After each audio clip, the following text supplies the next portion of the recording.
All right, Jeff. This is a true story that happened in my town. So this one Wednesday is like a normal day for the whole school, but today was different. Every other class had all their kids, but Miss Gandy's room was totally empty. And you know why? Because the night before, at 2:17 in the morning, every kid woke up, got out of bed, walked downstairs into the dark, and they never came back. And this is all films worth watching. How's it going, dorks?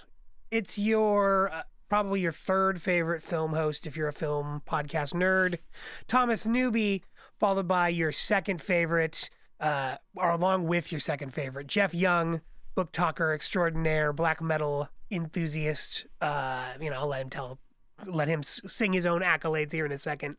I'm not gonna do that. Oh, okay, fair enough. You sing them or they don't get sung. You're Google them if you're interested. There. It's out there for you to check out. This is all films worth watching. Each week or each month, I should say, we watch a film. We deem whether it was worth watching, whether it's worth watching for you, and then we discuss, why it is or is not worth watching. And today we've got a pretty spectacular one, or at least a pretty concurrent one, a pretty fresh topic. The freshly Oscar award-winning 2025 film Weapons, the supernatural mystery horror film written, produced, and co-scored, according to Wikipedia. I didn't realize this, by Zach Kreger. Yeah, and it's a fun time. It won the Academy Award for, was it best Supporting actress. Supporting actress for, oh man, I'm so bad at this. I don't know why. Amy I Madigan. try. Thank you. Well, you should be doing this. Our good friend Amy, my best friend Amy Madigan, for playing the witchy villain of this particular film. Let's. I don't know. You want to jump into it, Jeff? Well, before we jump into it, let's just talk about some other stuff that's been going on, Jeff. I have been. Let me see. What am I doing lately? I've been on. Been back into Game of Thrones just a little bit because I picked up Night of the Seven Kingdoms. I actually watched the HBO series first, and then I went back to it. I've given myself a challenge this year to read more books than I have in the past few years. I'm shooting for thank you very much. I'm shooting for about I'm shooting for 12, and I'm going to be happy with 10. And everything I've gotten through so far has been pretty short and kind of film centric, if I'm being honest. I think I'm 4 in now. Let me see. I read The Running Man because there was an adaptation coming, and so I checked that out. I read The Disaster Artist, which is the biography, or not the biography, but the memoir about the making of The Room. I read Night of Seven Kingdoms, and I'm short one. I think I read one more, but I can't.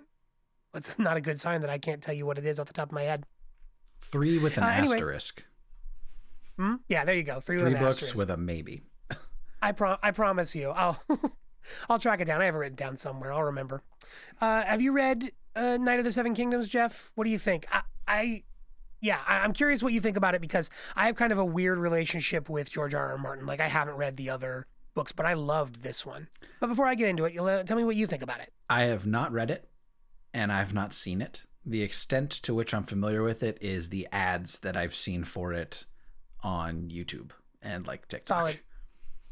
Okay, so what about just the Song of Fire and Ice, the whole Game of Thrones book series? It's not really called the Game of Thrones book series. I know I'm outing myself as a TV only guy, but what's your relationship to Mr. Martin? I've read 3/5 of the books, and I've really enjoyed them. I also was a big fan of 3/4 of the TV show. Yeah, the last 2 seasons suck it. Yeah, for sure, undeniable. Yeah, no, well, I would highly suggest both the book and the film, or the series, I should say. I watched the series first with Erica, and then I enjoyed it so much I went and picked up the book. What I really like about it, and I haven't read the original Song of Fire and Ice books. So I can't really tell you, but I had a sense that they're a little complicated. I mean, just because of the political nature of Game of Thrones, just kind of dense and hard a little hard to disperse, or maybe hard to parse through, I should say, was the impression that I got. And with Night of the Seven Kingdoms, it's really great because you're really telling really kind of small stories, and they do have political bent, as they still have a political bent, I should say. But the political history of everything is there, and it's important, but it's background, and you sort of get it through osmosis. Yeah, anyway, it's just a really light, fun read. I ripped through it. The first season, or the book is separated into 3 small stories, 3 short novellas. And the series on HBO covers just the first, like, 1 story is covered there. And was a really, really fun watch. Both the book and the show have like a lighter, funnier tone. They use like jump cuts to tell jokes, and also like they like smash cut in between like sorry, I babbled enough about it. I think it's worth checking out is all I would say. I'm probably skipping to the end of the podcast here and making my recommendations a little early, but yeah, I'd highly suggest checking it out if you're looking for a quick fantasy read. It's a lot of fun. I've heard that it is very good. There's something interesting that I've experienced where when something is touted to me as being funny, that somehow makes me not want to watch it. Like that the clips that I've seen of the show are all like fairly joke centric. Like, oh look, this is Game of Thrones, but ha ha ha. And I don't know why that hasn't grabbed me, because all I've heard is like 12 out of 10. Gotta watch it. It's so good. So I'll need to. I've just been kind of TV avoidant lately. Like just watching TV. Like I watch a lot of movies, but watching like a series seems like a big ask right now for me for some reason in my life. I don't know. Yeah. But it's on there. So once I get HBO again, I'll probably check it out. Yeah, for sure. It helps. It's like because it's like an HBO Max thing. There's not like a set time limit for each of the episodes, but most of them are like 30 to 35 minutes. Oh, okay. And there's only 6. And yeah, the pacing, it's interesting because it has all of the like the stakes and the gravitas in most ways of the Game of Thrones series. You know what I mean? But the editing, it's really interesting. Like the editing and some of the sound design choices are just funnier. They're just like letting it not take itself so seriously, which is sort of like inherent in the premise. Like you're following around Duncan the Tall in his early days, which I guess is like a reference that they mention in the books and in Game of Thrones, that he's like one of the greatest knights of all time. But you're meeting him as like a 15-year-old who's just starting out, and he's a hedge knight and he has no money. And so there's just something about like how podunk he is compared to, you know, immediately the royalty that he starts sort of brushing up against, you know? Yeah, like a real good example, like at the very beginning of the book, it starts with him burying the knight that he was squiring for. And in the book, he makes a mention of, like, he's saying the last rites, and he says something about you were a really good teacher, and you only hit me when I deserved it. And it's like, oh, that's kind of fun and kind of light. And in the series, he says that same thing, and then they jump cut to all the times his master slapped him. Yeah, that would be funny.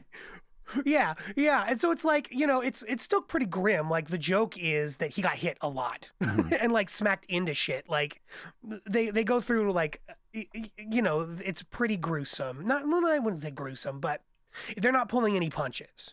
You know what I mean? Like it's still that sort of Game of Thrones world where there are gnarly consequences for seemingly inconsequential things that happen to the wrong person, you know? Yeah. So yeah, but probably enough about that. It's not a Game of Thrones cast. We could probably talk about weapons. Unless you want to talk about anything else, Jeff? Anything going on in your life? I know you're sick, so I don't want to like make you think of anything interesting to say, but I don't know that I'm prepared to talk about anything besides weapons. You got it, friend. Let's talk weapons. Weapons 2025 Zach Kreger, we've talked about him previously from his other film, Barbarian, which was a 2022 horror film, kind of a similar vibe. Not a fan. But That's the one we you got are mad in at me new. about. I was just so surprised. My nerd feelings were all aflutter in a Twitter. Yeah, but you know, Jeff was pretty. What would I say? Oh, I don't know. You're just like on the losing side of that argument, I would say, because Mr. Kreger got his money together, got his support together, and came out and joined. Not that there's winners or losers in the arts, but you know what I'm trying to say. He didn't let Jeff's poo-pooing deter him, and he ripped out this Warner Brothers Pictures money maker. Budget was $38 million. It made about $270 million. You know, one of the reasons this last year that people were yelling that film is back. But that's neither here nor there. We're here to discuss whether it's worth watching and why or why not. Jeff, what are your thoughts? 100-foot view of Weapons. You will be very relieved to know that I liked Weapons. Nice. I'll do my little nerd happy dance. I think I've discovered some Kregerisms that I just don't like. Or some things that I should stop expecting him to do because I'm just not going to get them. But overall, yeah, I liked Weapons. Nice.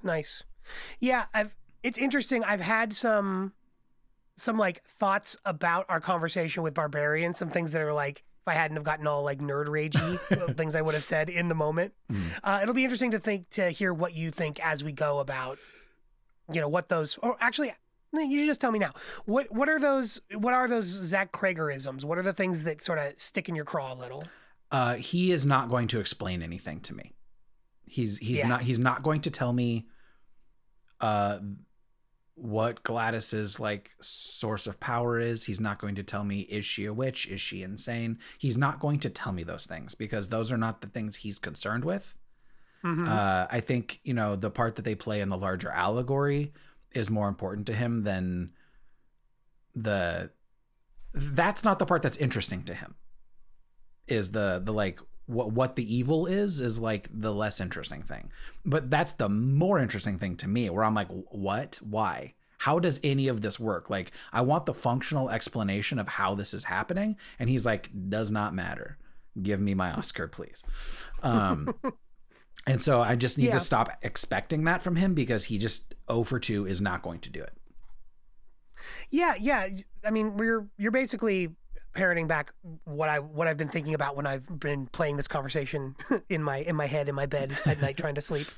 It's just the idea that he's into subverting expectations in the way that like a sketch comedy person, somebody who comes from sketch comedy, I think would do. But like one of the things I think he's trying to subvert is the idea that like that all of this has to have an inherent meaning. You know what I mean? I think he's trying to harken back to a time where horror movies were a little more sloppy and having fun with it. You know? Sure. Yeah. But yeah, I can see how that, you know, can stick in people's craw. And then the other thing, like on the other side, I hear a lot of people's complaints being the opposite way, where they're like, I didn't want to know what happened to the children. I've heard this complaint that like people didn't want to know what happened to the children at all. That when you start like laying out that idea, that it starts to like ruin sort of the, I don't know, the gritty, mysterious, empty, existential vibe that people were really, really digging. I personally disagree with that because I love the final act, that final set piece, which I don't want to spoil until we get there, but it made me laugh out loud when I saw it in the theaters. And, you know, and to me, I feel like that's what Kreger's trying to do. You know what I mean? Like it all builds to this moment that's like so ludicrous and hilarious. And like, you know, he sits back and is like, mission accomplished, you know? Yeah. I have a thought about that when we get to it, but yeah, for sure. Like I loved that last act. I was like, this movie was pretty awesome. I'm not going to be like 10 out of 10 yet, but I was very, based on the bummer experience I had with Barbarian, I was surprised how much I enjoyed Weapons, but I also was like very skeptical going into it. I was like, all right, Zach, what kind of shit are we up to now? But no, I think he nailed it. The only thing is that I wanted to know what her deal was specifically. I wanted any backstory. I wanted any explanation for the witchy shit, and I got zero. So you win this one, Zach. Like that's my one like asterisk, because I was like, I wanted just some explanation to the mechanism of evil, and he's like, doesn't matter. I'm like, bro, it matters so much to me, but that's okay. Yeah, I feel you. I mean, the other criticism that I've heard is sort of like, with both films now, the big bad at the end is like just sort of a lady. They have both been women so far. Yeah. And it's sort of like that sort of idea where like when you leave that open-ended like that, where it's like, well, if you're not going to explain anything, I think an unkind interpretation is like, well, yeah, it's just like some evil, it's an evil lady at the end. Maybe that's not an unkind interpretation, but the idea that that's an underwhelming answer is something that I feel, I understand that criticism as well. I didn't have that. I'm along for the ride. Yeah, I don't think I echo that in Weapons. Yeah.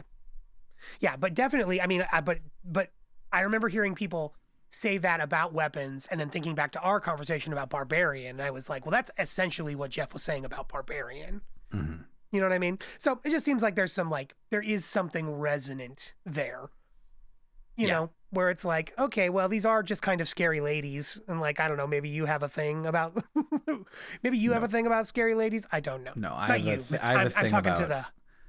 a thing about not having information.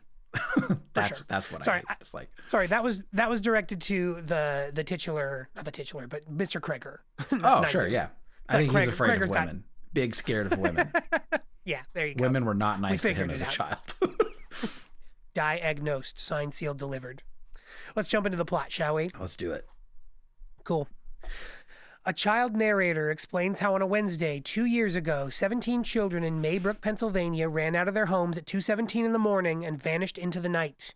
The missing students of Justine Gandy's third grade classroom, of which only one child, Alex Lilly, remained. Justine is accused by the students' parents of being involved in their disappearance somehow, and she is placed on administrative leave. One parent, Archer Graff, is particularly suspicious of her. When I saw the trailers for this movie, it basically has this child narrator, this thing that starts the movie. Mm-hmm. And I remember seeing it and because I went into Barbarian 100% blind.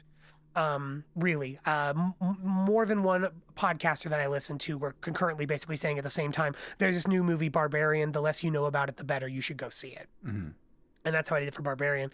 And so I remember seeing the trailer for this and feeling disappointed. I was like, oh man, I feel like he's like I feel like I know so much of what's going to happen already. I felt a little disappointed. And then I remember sitting down in the theater, and having this child narrator start this, and the trailer was essentially the first 30 seconds of the film, and it was like, oh, I don't know. I really appreciated I felt like I got so much information, but then it was like, oh, okay, actually I got no information. I got exactly the first 15 seconds of the movie. Enough to hook you, yeah, but you know what I mean? So I thought that was like the first trick that was played on me, which I like when I see, especially with like, a filmmaker like Zach Kreger. I feel like he's always playing little tricks and japes with me in like 100 different ways. He's trying to subvert expectations. And right out the bat, I thought that was a strong way to do it. Well, and that like, it's not really a montage, but like that opening sequence where the kids are all running out of their houses in the dark was so beautifully shot that it's like, oh man, this is, it's almost kind of like its own like little short film. Like it's very mesmerizing. And like the way the kids run and it's staged, and the cinematography of it is like, this is actually really beautiful on its own. Yeah, absolutely. I was convinced that we were watching chunks of like the middle, like the big action pieces of the movie when I was watching the trailer of it. And then you're like literally just watching that opening sequence. It was, just good gameplay. Good Sir Kreger, good gameplay. So we've got Justine, we've got Alex, we've got Archer. That's let me see, make sure that I'm talking about who I'm talking about. Josh Brolin as Archer, Julia Garner, right? Also, As I knew it was Candy. I didn't know who was in this movie. I didn't like check the cast. I knew it was Julia Garner the second I saw the back of her head. She has such specific hair that I've like, because I've only ever seen Ozark. I don't know if she's been anything. Well, I know she's been other stuff. I haven't seen it. Right, but that's definitely just where I from know seeing her the back too. of her head, I was like, "Ha, it's her." But I'm sorry. Continue. Oh man, and you see a lot of the back of her head. Yep. He does this great. There's this great thing where I feel like it's like almost like it's probably like steady cam, and it's like constantly following people. You're constantly following people around like sharp corners and edges, whether you're driving a car. There's this great like, well, I'm getting ahead of myself. I want to talk about the car. I want to talk about it. It's so good. Maybe I shall. Let's see here. Justine, in the movie that we're talking about here, she relapses into alcoholism and has a one-night stand with her married ex-boyfriend, police officer Paul Morgan. Concerned for Alex's welfare and wanting to know why he alone was left behind, Justine follows him home and discovers his house's windows are covered with newspaper and his parents are sitting motionless inside. When Justine falls asleep in her car while staking out the house, Alex's mother exits the house in a trance and cuts a lock of Justine's hair while she sleeps. I'm looking at the way that Wikipedia is doing a good job laying out the plot for this, but it's hard because it's non-linear. We follow individual characters through the same chunk of time. It's kind of Tarantino. And we're learning. Yeah, it's very much. It very much has like a Pulp Fiction vibe, where you're in round about the same time and you're following these characters and you're like learning things through each of their vignettes that are informing other things as you're going. The first one we follow is Justine. She's relapsing into alcoholism and you're like, doing that thing where you're like that tight camera shot that's following her around as she's like walking around the liquor store and grabbing as many bottles of liquor that she can carry with her bare hands or whatever. This is leaving out that scene where she's at home and is worried about being harassed and suddenly looks out and sees witch written in red in red paint across her car that she can't scrub out, which you later learn is Josh Brolin's character has done that, but like coincidentally he just like happened to have the paint. Talking about it seems like it's probably going to ruin some of the fun, but just like the plot, the way that the plot, these individual stories intermingle with each other, I found really delightful and entertaining. Yeah, the threads between them are fun. Yeah. And sometimes when artists do this, it doesn't work. Like, you know what I mean? Like, he's not the first person to sort of rip off Tarantino. And a lot of the time it feels like a ripoff. Yeah. But yeah, it's it just really, really, really works. I just feel like it builds so beautifully. Well, and I think this story being like what happened, like a whodunit type of thing, lends itself really nicely to this like kind of vignette-y, non-linear, let's follow a character through their arc and then we can all like gather at the end and compare notes or whatever. Like I think that really works in this type of movie. So yeah, it was well done. Like it felt smooth to me. Yeah, totally. We transition from Justine's story to Archer's, who is Josh Brolin's character. Frustrated with the lack of leads, Archer starts his own investigation. After comparing smart doorbell footage from a couple of the children's homes, Archer realizes the children's paths were directly converging on an unknown location. And I love that sequence.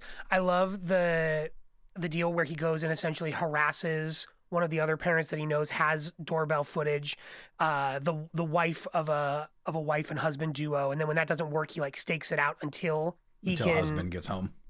Yeah, who's played by Justin Long, which is a nice callback to like the douchiness from the previous movie. It was just nice to see Justin Long again in the Kregerverse, as it were. But yeah, the idea that like if he doesn't get his way, he's just gonna sit there and then ask the next person, like he's going to wear you down, and you see that he's been trying to do that same thing with the police department. He's over there like begging the police for more leads or begging them to like, basically like arrest Justine if they could, like, he's like she's the guilty one. There's this great transition where he's talking to the police chief, and the police chief is saying like, I've looked at Justine and she's, you know, a good teacher. Like, and he's like talking to Josh Brolin. He says, what are you seeing that I'm not seeing? Mm-hmm. Because like, I'll happily arrest her if there's something there. Like, what are you seeing? And then it cuts to him yelling at the parent-teacher conference where he's like, I'm seeing something I don't understand at all. Mm-hmm. And is like monologuing about it. And it's like, that's the point. Like, you're attacking things that you don't understand. And then that becomes like, you know, like his one word ethos. Like if you have to put the character into one sentence, that's all you need, you know? Mm-hmm. Yeah. And he's the dad in the parent-teacher conference. That's like, why is it only her classroom? It's just one kid. What was happening? You know, in that very classic, like, upset dad at parent-teacher conference. Yeah, and that's a good example of those like blending of the threads, because through Justine's we're on her, and it's like this faceless, nasty voice in the corner of the room saying all these horrible things to like our poor little Justine. Mm-hmm. You know, and then we're living with him, and it's like his life is horrible, and he doesn't understand anything, and you realize that he's, you know, acting out of anger and rage, you know. Mm-hmm. Yeah, he has that whole thing where like he wakes up in the morning, he's sleeping in his son's bed, his wife like is obviously fed up to hear with his antics. She like knocks on the door and be like, I'm going to work, and doesn't even like, you know, say he loves her or anything before she's out the door. He goes to the construction site where he's working. It turns out that he's ordered the wrong color paint, and he's ordered I can't remember what the other thing was. There's two details. Door, but he basically something like that. Well, yeah, it was the color of the door. So that's why he has the red paint in his car while he's around, and he like runs into Justine. Mm-hmm.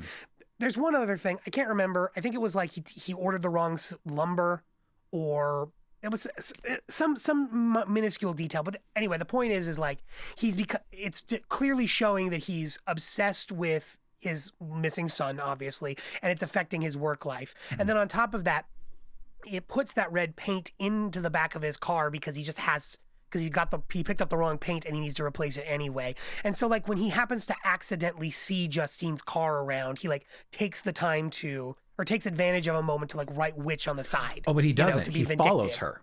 After the parent-teacher conference, he follows her because he's also in the background at the gas station when she goes to buy booze. Right.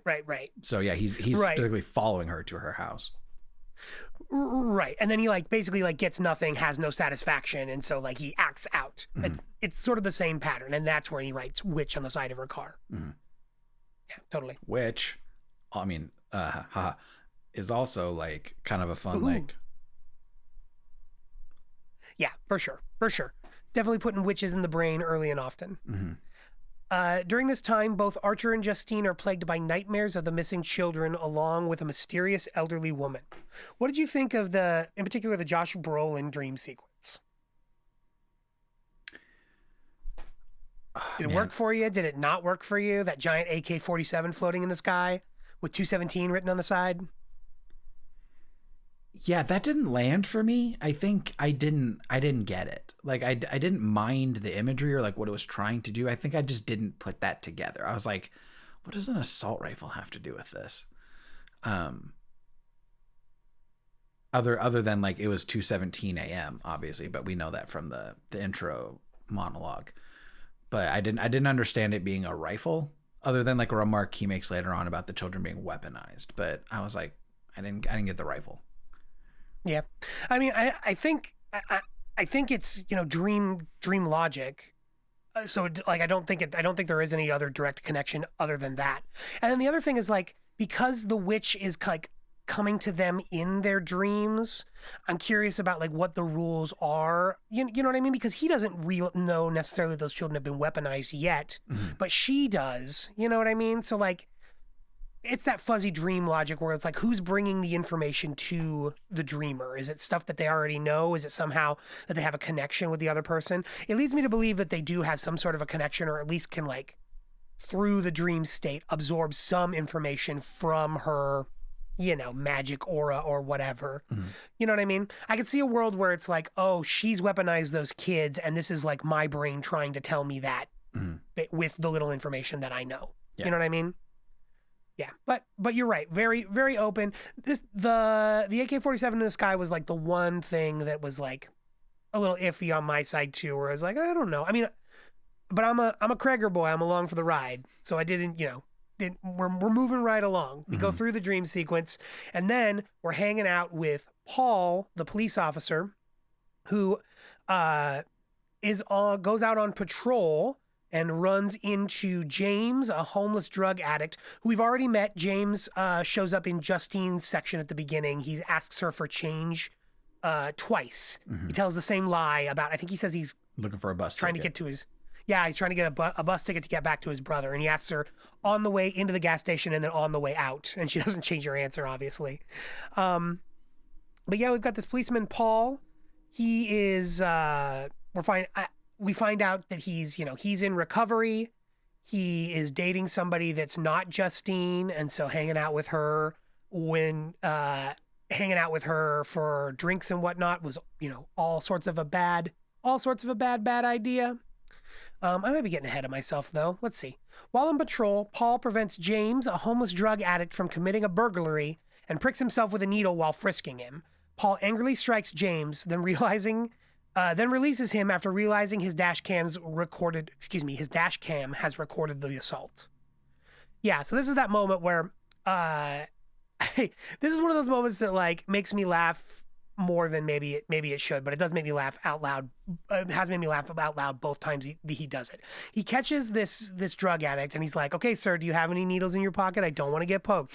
Yeah. He's like, "No, I don't got nothing." He's like, "You sure? I don't want to get poked." It's like, "Yeah, yep, I'm sure." And he goes to reach into his pocket and he like essentially like pulls a needle sticking into his finger out. He's like immediately gets pricked and then just turns around and like slugs this guy in the side of the temple immediately. Yeah. Which is like, I mean, it's awful. Like no police officer should do that, but goddamn, like I felt in the same situation, I don't know if I could have stopped myself from doing the same thing. Yeah. You know what I mean? He asked him like 3 times if there were any dirty needles in his pocket. Yeah. Uncool, but understandable. Yeah, I mean, you're a police officer. You're supposed to be better than the average person. Like, Also, so obviously unexcusable, but understandable. AIDS scares the shit out of me too, my man. So I was like, I would also maybe deck that guy in the temple. Yeah, it's just Kreger doing that thing where it's like, okay, well, I'm going to show you a dirty cop, but I'm going to show you a situation that's like the most relatable to you as a person. The response is horrible and you don't have to side with him, but you have to like get it at least. He's not like a fucking evil dude. He just is like doing what just acting out of instinct and making wrong choices, But yeah, he basically tells James that he's going to release him and he's not going to cause any problems, but if I ever see your fucking face around here again, there's going to be problems. Yeah. Like that kind of a thing. Do not let me see you again. Yeah. Yeah, absolutely. And then, he goes and like takes this information back to the police station. The police chief, who is his father-in-law, basically says, "Okay, well, that's really bad that you hit that homeless guy in the face on camera. The recording is gonna sit on a hard drive for about 30 days, and then it's gonna get released or deleted if nobody asks for it or nobody asks about it. So as long as that guy doesn't come back, you're probably fine, right?" James later burglarizes Alex's house and then so from there we skip off of Paul to James, that homeless guy, who later burglarizes Alex's house only to discover the missing children in the basement, seemingly catatonic. And this is my probably my favorite chunk of the movie, is watching James as like a meth addict go around and like go through his day-to-days of like trying to pop the back doors open of cars, see if there's an unlocked door to rob people, as he's like on the phone with his brother lying about needing money to get shoes for a new job. And just like pawning the Hello Kitty iPad that he finds for like $5 so he can get a hit of meth. Screen. Yeah. Yeah. It's good stuff. Just funny, and it feels honest of a world, like a friendly, like I don't know how many friendly meth addicts you have hung out with, Jeff, but I've hung out with a few and it felt pretty on the nose. I don't think I've hung out with any, to my knowledge. Yeah, well, lucky you. Lucky you. No, well, my It was like nobody was ever doing meth with me. I just had some like incredibly cool cousins. That's what I'll say. Oh, sure. They were very cool. They were like the coolest, man. My So Super cool. Nintendo went missing 3 years in a row. Dude, I had this cousin when I was a kid. I thought this was so cool. He would like be gone for days and days at a time, and then he would come home and he would sleep for days and days at a time, and then like wake up and eat 3 sandwiches. And I was like, that is the coolest thing. So cool. Yeah. You live, you learn. Not so cool. But anyway, James stumbles across that house while he's like randomly finding places to try and burglarize. But he sees that like nobody's picked up the newspapers. The place is in disrepair. There's newspapers all over the place. He breaks in to find the parents sitting in the living room, just frozen in place, and then all of the missing children in the basement. This is seemingly catatonic, but they're not really. They've got I think if I remember right, they've got their arms out like they do in the flying, sort of as they're running, and they're just like they're like vibrating in place. Like all of the energy is like contained there, but they're just like shaking. I don't know. I don't remember that, but I could have just not remembered it. Yeah, I just feel like there's like an energy to it. Like calling them catatonic is a step. I just think it's not doing it justice. They're down there, but still existing. You know what I mean? Like all of their energy is there. It's just like contained and locked into their bodies through some sort of magic, perhaps. Let's see. James. Let's see. It says Paul spots James at the police station before he can report his findings. James is basically trying to go to the police station to get the $50,000 reward for catching these children. And I love that part of the phone conversation where he's like, which one of them? Oh, I don't know. All of them, I think. They were like, I don't know. There were like a bunch of them down there or whatever. Yeah, he's like, so can you meet me somewhere with the money? Yeah. I think he says, I'm phobic. He's like, I don't like police stations. I'm phobic. Yeah. But anyway, so that doesn't work. So he starts to make his way back over to the police station to try and collect his $50,000 reward. As he's walking in, Paul spots him and basically like screams at him and jumps in the car to basically like finish business because he's afraid that James is going to like narc him out for punching him before. Right? So he chases him into the woods. James briefly encounters this mysterious woman, which that part freaked me out. She's just out there like waving at him, saying hello, freaks him out. He runs into his tent. He grabs like the first weapon that he can grab, which is the first weapon that he can find, which is a bunch of dirty needles, and is like posed to fight whatever is coming through the tent. The tent opens. He jams without looking and jams the police officer in the eye or in the face with like 3 dirty needles, which. Again, that's just that like sketch comedy thing where it's like that guy was like 1 needle's bad enough. I'm going to come back at you with 5 more needles. Yeah, that was, I hated down. that. That was my and like when he pulls out, like, oh God, like, dude. Yeah. Yeah, horrible. And he like, there's that, they're like figuring stuff out in that moment. And Paul is like, AIDS, do you have AIDS? Or like, what did I can't remember what he says after that. He gets him in the car. Blood. He's like, do you have any blood diseases? And the guy's like, no, not that I know of. No, he says AIDS specifically. He's like, do you have AIDS? And the guy's like, huh? He's like, AIDS, do you have AIDS? Yeah, and then he's like, no, I don't have AIDS. And then he's like, do you have hepatitis, anything like that? And he's like, man, shit, I don't think so. Yeah. It's like, yeah, super, super reassuring. Thank you. James tells Paul about the house with the children in it. Paul takes them over to Alex's house to investigate. Paul leaves a handcuffed James in the car to go investigate. He they open the door and like allow him to walk in basically. And then after several hours, he emerges from the house in a frenzy and drags the screaming James inside. Then we cut to Principal Marcus Miller, my man Marcus Miller, who is persuaded by Justine to conduct a wellness check on Alex. Before he can schedule it, the mysterious woman from the film so far, the one that we've been seeing around town, she arrives at his office and introduces herself as Alex's Aunt Gladys, the Oscar award-winning Aunt Gladys. She claims she is helping to care for Alex's ill parents. She says they have consumption. And they have this whole scene with them. The principal's like, I thought that was only like an Oregon Trail thing. Yeah. It's like, tuberculosis. I thought we got rid of that. It's like, well, when you're when you're not moving, I guess, and only eating chicken noodle soup, maybe you can still get consumption. Um, let's see here. Though she assures Marcus everything is all right, he insists on doing the welfare check. Gladys later accosts Marcus at his home, cutting a lock of hair from Marcus's husband, Terry, and using the hair to perform a bewitchment ritual on Marcus. Marcus is then compelled to murder Terry at Gladys's command and is ordered to kill Justine next. And that was so sad because they had just sat down with that plate full of hot dogs and trash food. And it's obvious that these two have this like lovely, like they're wearing like Mickey Mouse and Minnie Mouse shirts. And they're just like such a cute couple. And all they want to do is like eat trash food and watch trash TV. And yeah, but Aunt Gladys isn't having it. She bewitches Marcus. Marcus murders his hubby. And then she basically sicks him onto Justine. And he takes off running. Marcus locates Justine, and literally running. He's like they're basically like Naruto running, right? Yeah, that's exactly what I thought. I was like, oh, this is the Naruto run. Like, yeah, they're like arms behind them, wrists kind of flared up, out like jet wings a little bit. I was like, cool, ninja run. Yeah, but the most aerodynamic running of all time, obviously.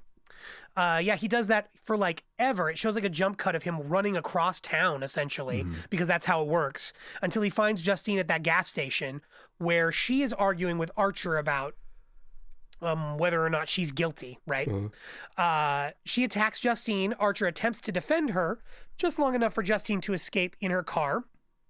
But that's another great bit where she like runs back into the gas station followed by him. And she runs all the way through this gas station and she's like on the way out and the attendant's like, get out of my store. And she's like, fucking help me. Yeah. It just bolts. Man, that was another great moment. Another solid chuckle from Mr. Kreger. Yeah, she escapes into her car. When Marcus tries to give chase, he is fatally run over. Another great little funny moment. He's knocked clear of his shoes. I love when somebody gets hit by a car in a TV show and the first thing we see are their shoes. That's just something like, I don't know. There's just something classically funny about it. And then his horrible, disfigured the remains of his body. It's horrible. Yeah. It's gross. Yeah, pretty rough. Yeah. Him killing his husband is also incredibly gross. Yeah, no, it's rough. Kreger pulls no punches. That is for sure. Yeah. Let's see here. Archer later reconciles with Justine, and the two of them deduce that the children were all converging on Alex's house on the night of the disappearance. We talked a little bit about this, but Archer basically like uses the footage from the two Ring cameras to triangulate sort of the general area where he thinks the kids will be. And Justine looks at the map one time and is like, that's where little Alex lives. So it's probably right freaking there. This is when it is revealed to us that Alex's mother had invited Gladys, a distant and homeless relative, into their home where she immediately bewitched her parents, compelling them into self-harm in order to force Alex to do her bidding. Yeah, there's that really rough scene where they've been bewitched and she's basically like, Alex, you need to be a good boy. Otherwise, I'm going to do this to your parents all the time. She like snaps her fingers and they start stabbing themselves indiscriminately in the face with forks. Yeah, that sucked. Yeah. She stops it and then just like this lovely, horrible, haunting piece of dialogue where she's like, I can make them hurt themselves. I can make them hurt each other. I can make them eat each other if I want. Do I want to, Alex? Ugh. Tingles, man. Tingles. She earned that Oscar. Let's see. She compels Alex to do her bidding. So Alex becomes basically like a little Igor, a little familiar for her. He obeys Gladys's order to gather personal belongings from each of his classmates, which she then uses to summon them to the house. She keeps them locked in the basement in order to feed off of their energy. Realizing that she's been discovered, Gladys makes preparations to leave with Alex when Archer and Justine arrive. And those preparations are, she's got these like salt lines that are like don't break the salt lines, sort of boundaries around specific areas of the house that she uses as like traps. Because like once you break the salt line, once you cross that line, that it's like an instant trigger for these zombies that she basically has at her beck and call. So I think she keeps both the cop and the meth head down in the living room, and then up in her outside of her bedroom are Alex's parents. Yep. Basically, like standing like two guards on either side of the door, as Archer and Justine arrive for this final confrontation. Let's see here. Archer and Justine arrive. They're immediately attacked by the bewitched Paul and James, who are both killed by Justine. There's some gnarly body horror here, like that part where Paul is strangling Justine, and she grabs like a fruit peeler, a vegetable peeler off of the side of the kitchen or whatever, and just like face. Just like takes pieces, slices after slice after slice of the guy's face. And of course, he's a mindless zombie, so it's like no effect on him whatsoever. Really, really brutal. They both eventually are killed by Justine. Archer enters the basement only to be ambushed and bewitched by Gladys. But not before he finds his kid. He walks through all of those little kids to find the body. Oh, maybe he doesn't find him immediately, huh? Because he's looking for him when he finds the witch. He's like hiding in the basement, huh? Correct. Yeah. And that's one of the good jump scares that worked really well for me. Let's see. Meanwhile, Alex breaks a totem to target Gladys with her own spell, which then basically focuses all the children on her. They storm out of the basement and pursue Gladys through the neighborhood, ultimately catching her and tearing her apart. That was the funniest Looney Tunes shit that I was not expecting at all. That was so out of left field goofy. I was like, what? But it was so beautiful. Good. It was so good. So good, man. It's funny. I think about like Children is an interesting version of it, but my version of this that I always thought was funny was like, God, heaven help us if squirrels ever realized their powers, if they could like amass and converge on targets together with any sort of cooperation, we would all be doomed, you know? Yeah. And the same thing with children, man. Children are scary, scary creatures. And yeah, I laughed so hard. I laugh every time. Just as she's like Scooby-Dooing her way through like people's houses and like through their yards.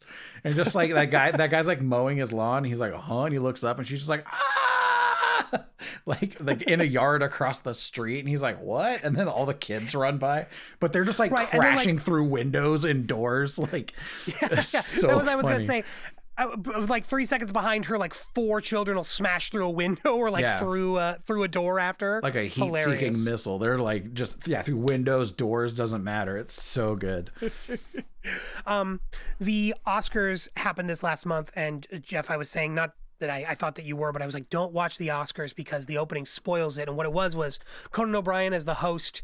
It started with them like having an argument with his hairdresser, be like, you got my look totally wrong, and he's basically all docked up like the witch from Weapons. Okay. And they're having an argument about whether or not he's going to go out look like that. She's like, you're going out there, and then she does the thing, and he essentially gets chased by kids through all of the Oscar winning movies this year. Like he's like runs through in the background and like on the Globe Theater while they're doing Hamnet, as one of the examples. He like causes one of the crashes in F1, you know, just that's just dumb stuff like that. And super hilarious. Yeah. 100% worth checking out. And then they chase him into the theater, and that's how the show starts. Gotcha. Yeah, good stuff. Gladys's death breaks the spell over her victims, although all but Archer are left catatonic. Justine finds Alex embracing his parents while Archer carries Matthew home. The child narrator explains how Alex moved out of town to live with a different aunt after his parents were institutionalized. Somebody else feeds them soup now. The children returned home, and just recently, some of them have started talking again. Yeah, there's this montage when we get Alex's version of the story where, you know, Gladys is giving him chores and what to do, and all the people who have been bewitched into not catatonia need to be fed so that they don't die. And so this turns into essentially Alex spoon feeding 19 people soup every day. When this kid has time to sleep, I don't know. Oh yeah, and he has he has to go grocery shopping. Like the witch makes him do all of it himself. So he's like going to the store every 2 days and carrying back as much soup as he can to feed this whole army of zombies. Mm-hmm. And also the way that he fed the soup was particularly infuriating for me. I was like, I know he's a bright kid and that he fucking knows better than this, but he just like puts the spoon up and just dumps. I'm like, bro, you're not even trying to give these people nutrition. Like pull a lip down, man. Like he's just like just dumping soup on his dad. I'm like, Alex, you're a cute kid. I know you're smarter than this. Like, in his defense, he's sad. Yeah, the I was smell sad of soup for is him. comforting. They also find everywhere the like cutest kids for these roles. Like just his eyelashes. So he just has like this is a weird thing for me to say, but just like the most beautiful eyelashes. He's like such a picturesque, cute child that you're like, how's anyone mean to him? Like totally. Yeah. I'm trying to think if there's anything. Oh, I thought it was a nice touch that Archer's child, the one that's missing, is the child that's like nonstop bullying in the flashbacks shithead. with Alex. He's like the shithead of the class. Yeah, totally. Yeah. And I think the synopsis kind of skipped over it, but those kids chase Gladys for a while. Like for one, she's more spry than I gave her credit for, but they chase her for a minute and then they just like tear her apart graphically. Yeah, in, like literally yard. eviscerate her. Yeah, they're like literally pulling her apart. It's pretty wild. Yeah, and then I think we watch, is it Justine? We watch Josh Brolin because he's looking after his kids. He like follows the path of destruction. Mm-hmm. And then you're like, there's like people in their houses talking about it. There's like, yeah, these 15 fucking kids just came through and destroyed. Oh my God, there's somebody else here. Yeah, there's a man in the house. Yeah, as he's just like walking through, like, what the hell? Oh yeah, like by the time he gets there, the kids have already torn her apart. So the kids are all just standing there in a circle. Now they're like, what do we do? Yeah, like mission accomplished. They like power down. They've been given their one assignment and they're done. Yeah. I think it's that thing where it's like the magic gets broken because she dies, but they like still don't know what to do. Like they still need a directive. So they're like, we wait. Screensaver. Jeff's MacBook Pro. Across the screen. Yeah, really cool movie. Yeah. Let me think. The only other thing I want to mention that we didn't mention is the police officer. Is that Paul? Mm-hmm. Paul's wife is played by June Diane Raphael, who I happen to love. I listen to her podcast, How Did This Get Made, all the time. Oh, also, she attacks the shit out of Justine at the liquor store. Yeah. That's what I was going to say. There's an early, when Justine is like getting drunk and not knowing what's going on, there's a scene where June Diane Raphael shows up, Paul's partner, and is basically like, you got him drunk and fucked him, and then like starts dousing her with vodka in the middle of the gas station, just like no. It's insane. I can't imagine. Yeah. And I just can't imagine a worse, fucking horrible and scary, right? Because if any of that gets in your eyes, you're blind forever, right? Mm-hmm. On top of that, you're like, light you on fire is the implication. But on top of that, for somebody who's like dealing with alcoholism, I just can't imagine a more humiliating public disgrace than and also being called the entire a whore town and like dumped hates in her. the liquor. The entire town like thinks that she did something to, I don't know, 17 children. So yeah, it's just awful. Just shit piled upon someone who's getting shit piled upon her. Yep. Yeah, Jeff, anything else? I really thought the allegory in this one was much clearer than it was in Barbarian. This was a school shooting allegory to me. I don't know if you read that, but that was the first thing that I got. I was like, this is a metaphor. Yeah. And then also, so I think there was some stuff in there clearly about like addiction and substance abuse that I thought was going to be the point more than it was. So I don't know if that was kind of like a sleight of hand thing where he's like, this is not about substance abuse, but substance abuse is present. But the school shooting thing was very, very clear and thus made it sadder for me. Yeah. And that's an interesting thought. I haven't really given it much thought as like an allegory to school shootings, but that does make sense. The thing that got idea me of like was that Alex has that like survivor's guilt thing where he's like, well, why not me? Like, or he knows why, but like it's that thing that people are putting upon him where they're like, how come not him? How come only this classroom? What was going on in the classroom? Like, what is that teacher doing? And just that's that like exact news footage that we get every time one of those terrible things happens at a school. Is it's like, well, what was like, no one saw any signs, none of the parents knew nothing, like the teacher didn't know. What's that kid know? Like, that kid knows something, you know. It just was the empty classroom, and I don't know, that was very, very apparent to me. So I don't know, maybe it's not that and I'm reading into it, but that's what I thought it was. No, I mean, it's definitely an interesting thought. What I was going to say was that the idea of substance abuse being such a prevalent thing in the community is an interesting sort of a fold for that. You know what I mean? Mm-hmm. Because it's like, it's not, you're saying it's not what it was about, you know what I mean? But it's sort of like set dressing where like everybody is trying to numb themselves out in one way or another to like not deal with the truth of what's happening. And because of it, they almost miss everything, you know? Yeah, it's an interesting thought for sure. Yeah, I love it. It was fun. I laugh when those kids tear up that lady. Oh, it's so funny. And he also does that like steady cam following them sharp angles thing, like as they're chasing her at some point. So like there's just one point where we're like locked onto the back of this little girl as she's just like crashing through windows and shit. And I'm like, this is so cool. Absolutely. Yeah, that camera trick, that's what I locked into this last time of seeing weapons in particular. He does that a lot, you know, following people tightly around and it's then very like creepy. Indicating around corners. It has strong energy. Yeah, for sure. I mean, there's one part that I locked into this time. It was, is it Paul? Yeah, it's when when he's seen James trying to break into that building and then he like chases him around the town square.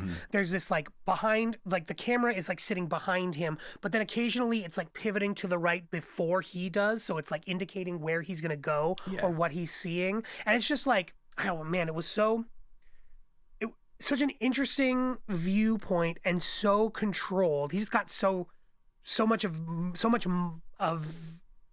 value out of it, which is a really interesting, reoccurring image. It was just really smartly done. I loved it.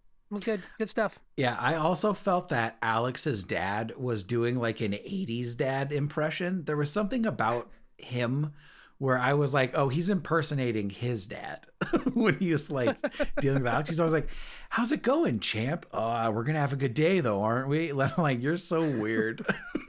Like so strange. He's like, I don't know, man, your mom. Oh. It's like, you're weird. But it was funny. Amen. Yeah. All right. Well, Jeff, I guess we are about the end of our time together. We got to deem this movie worth watching or no. Big yes. I'm going to say, yeah, definitely worth watching. Check it out. If you haven't already, I don't know why we're talking to anybody that I think that is going to have seen this has probably already seen it. But if you haven't, you've been waiting for some reason, check it out. It's worth watching 100%. Yeah, you can skip Barbarians, but definitely watch Weapons. Disagree, but whatever. Or I mean Barbarian, singular. Yeah. Skip Barbarians. Check out Barbarian. Or don't. And hang out with Weapons. Or don't. If whatever you want to weapon. If you're a Jeff head on this show and my opinions are the ones that you latch onto, skip Barbarian. Oh God, we need names for our individual fans. We need the Jeff heads and what Newb-Nation. Jeff heads, Newb-Nation. What's up? Canon. Decided. Drop. Done. Oh, that's funny. Jeff, we got just a little bit of business left. We got to make some recommendations, and then we got to figure out what we're going to talk about next month. On my side, definitely recommend, I think I mentioned it already, Night of the Seven Kingdoms, both the HBO special and the book. To be honest, start with one either way. The book is a quick read, and again, the first series is only through about the first third, the first novella of the three that make up the collection, and it's definitely worth checking out. Let me see what else. Horror movies. I watched The Babadook for the first time ever earlier today, and that was great. It feels a little bit like seeing it now. It feels like what do I want to say? It feels like that like trauma exploitation sort of thing that is like all the rage now, but it's so like it would feel condescending if it came out now. It was really interesting that it came out in like 2014 before I feel like all of that sort of high-handedness had really taken. That's hold. not the movie You know what I'm saying? about the kids where you never see anything, right? You don't see I'm don't thinking of see a ton. Skinamarink. I'm thinking of Skinamarink. I gotcha. I haven't seen Skinamarink. The Babadook is like, you do see the Babadook at some point. It's where you get the meme, and I didn't realize this. I thought this was from a different movie, but that meme where the mom is like, "Why can't you just be normal?" And then the kid screams, "Wah!" You know the one I'm talking about? I don't think I'm familiar with that, but I want to be. No? Well, yeah, it's good. Well, have you seen Babadook? I listened to the director talk about it, a filmmaker today on a podcast, and was like, I'd never checked it out, and it's really really good. Heavy allegory stuff. It's like a mom and a kid who the father of the kid died driving her to the hospital on the day he was born, and it's definitely trauma heavy, like ghosts are trauma kind of a thing, but is really really really well done and telling a really really interesting story about a mom trying to keep it together. So would highly recommend. I have a recommendation. Let me find it. I found it. Turns around, drops his pants. Recommend this ass. I recommend you look at my butt. The entire time that I was watching Weapons, I was like really hearkened back to this book that I read last year called Columbine, because of this is a dark recommendation for the record. This book made me incredibly sad. But it's by Dave Cullen, and it's a deep dive into the lives of the two kids, and like it just like really combs through like their lives and what was going on like at the school and stuff like that. It's heartbreaking, incredibly sad. This was a big bummer, but it was really good. I think about this book a lot, unfortunately, because like it's beautiful in a way that's like I kind of wish I had never read it. But so if anyone's into like true crime nonfiction, Columbine by Dave Cullen is a painful book. All right, noted. Columbine. To check that out. And I was only thinking because of the school shooting allegory that I was reading into by myself. Yeah, totally. I definitely don't think you're alone there. I think my mind tends to not want to go to think about school shootings. So I think maybe I'm being obtuse on my side, not making the connection earlier. Yeah. But no, I feel you. Thanks for the recommendation, buddy. Mm-hmm. Okay, well, that brings us to the end. We got to figure out what we're doing next time. I chose Weapons, so this is your call. You chose... Oh, yeah, which meant you should have read the Wikipedia, man. No, you had already seen it. It's more fun when when you've already seen the movie and I haven't, because then you have expectations. And I get to subvert them. I'm Zach Krager. The Zach Krager of the situation. You hear that, Jeff Heads? A mighty blow to Newb-Nation, but we will return stronger than ever.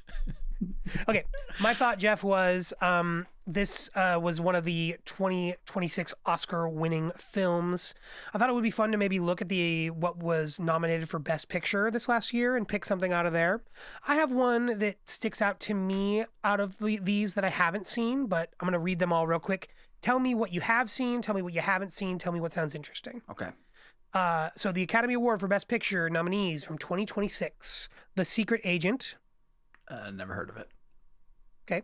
Begonia.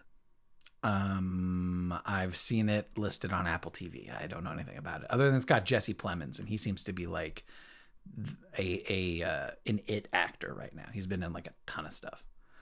Gotcha. We'll put an asterisk on Begonia. Come back to that. Okay. Marty Supreme. I think this is about ping pong or some shit, which makes me immediately not interested. And I'm a little tired of Timothée Chalamet, but I've heard it's really good.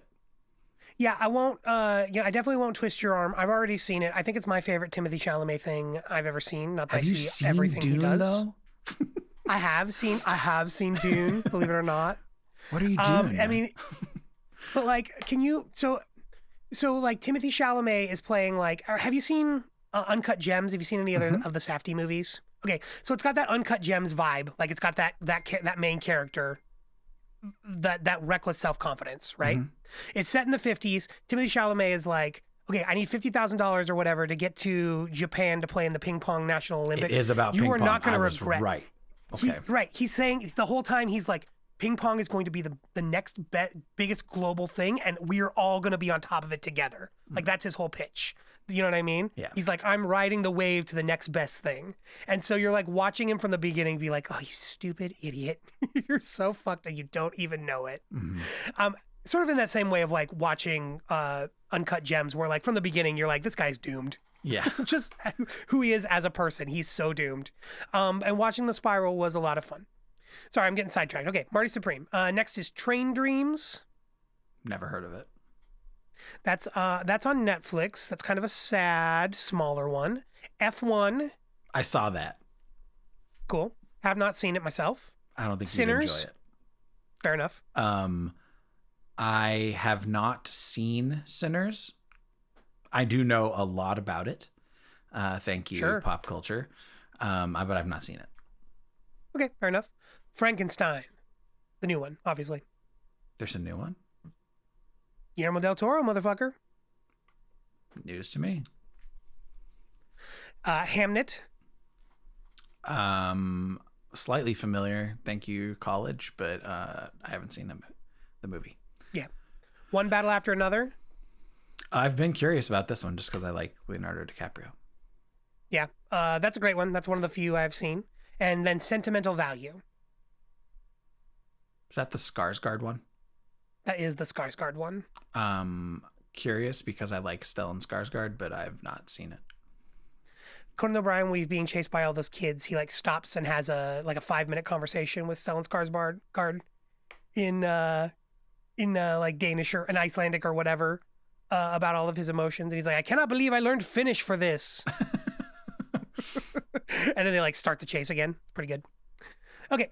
All right. So that gives me a good sense. Okay. So these are the ones that I have seen. I have seen Marty Supreme. I've seen Sinners. I've seen Frankenstein. I've seen One Battle After Another. They are all very good. Hamnet seems like Oscar fodder, maybe worth checking out, but I'm not particularly interested. Train Dreams is about a guy who like lives his whole life in one forest, basically like cutting down trees to like build America back in the ancient old times. You know what I mean? Kind of a sad story about one person living and dying all in one place, never getting to go do anything What's that else. have to do with trains? The trains he loads the lumber up to the trains, and then the trains take the lumber to build all of Okay. America Gotcha. across the world or whatever. I was thinking like way ancient, not. Oh yeah. I was like caveman. I was like, what's trains have to do with anything? No, like stovetop pipes and Yeah, I got you. button noses and eyes made of coal and big long lumberjack beards, that kind of thing. Everyone forgets about the snowmen lumberjacks. It's bullshit. Anyway, I was leaning towards Begonia. Begonia is a Yorgos Lanthimos movie. He's the guy who did The Lobster. The last couple of Emma Stone movies have all been Yorgos Lanthimos movies. Did he do what's that movie that Mikey Madison won her Oscar for, where she's like a stripper or an escort or something? Was that him? You're talking about Anora, I think. I am. Yeah. No, Anora won Best Picture last year. Okay. This Yorgos, hold on just one second. Let me pull up some Yorgos Lanthimos nonsense. I'm trying to remember the movie that won a bunch of awards is called. Was it The Killing of a Sacred Deer? He did do The Killing of a Sacred Deer, but that's not the one. Poor Things, a couple of years ago, was a big hit. And then since then, he's put out a couple of different movies with Miss Stone. Kinds of Kindness is the one that I didn't see last year, and then this one, Begonia, which is supposed to be really, really pretty interesting, and she goes for it. It's Jesse Plemons and who? Emma Stone, Jesse Plemons. Okay. Do you know that Stavi? I'm trying to remember his his full name. That podcaster and comedian, you familiar with him? Stavros, whatever. Yeah. Cumtown. Sorry, YouTube, ban me now. Yeah, I'm familiar with him. Yeah, him and Jesse Plemons basically like capture Emma Stone, and they're like convinced that she's an alien, intent on destroying the planet. Okay. Yeah. If that's what you want to watch, it will be done. All right. I deem it worthy. We're gonna check out 2025's Begonia next time. So check in with us then. Jeff, do you have any final parting words before we say adieu? Au revoir? No. Great. We'll end it there. No, I don't. Bye. Bye. No, you don't. Goodbye.